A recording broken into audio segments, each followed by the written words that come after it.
Good day to you. This is Todd. I'm just a regular dude walking in the Word.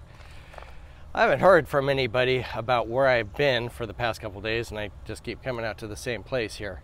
So I thought I'd give you a different view to see if you can do it. I still got my 20 bucks cash waiting for whoever can guess where this place is. Again, it's an awesome little place. So today, it'd be an awesome place to have like a wedding too out here. But anyway, today I want to read from, you're probably wondering, like, who's the greatest? Who would be the greatest ever? Well, the disciples asked that same question. And so let's see what Jesus says about that. Who's going to be the greatest? A lot of times you've gotten into, when you were a kid, you got into an argument with your other buddies and saying, man, I wonder who the greatest is, Superman or Batman? And then they have these discussions, pointless discussions. This is a very pointed discussion today that Jesus has. Who is the greatest? So let's read. We're going to continue on with Mark 9, and we're going to be reading from verses 33 through 37 today. It says this: They came to Capernaum, and when he was in the house, he asked them, "What were you arguing about on the road?" But they kept quiet, because on their way they had argued about who was the greatest. Can you imagine? Jesus asks you, and he knows what you were arguing about, but you kept quiet because you knew it was a stupid thing that you were talking about.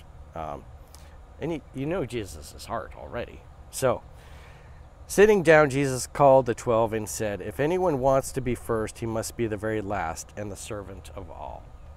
Servant of all, okay? The slave of all, serving. Not the great king, King Herod, or anyone else, not someone that we would think is great, but the servant of all, okay? He took a little child and had him stand among them. Taking him in his arms, he said to them, "Whoever welcomes one of these little children in my name welcomes me, and whoever welcomes me does not welcome me, but the one who sent me." In Aramaic, the same word is used for child as it is for servant. They were like, in that time period, they were equated the same. It was like the child was in a lowly position just like a servant was.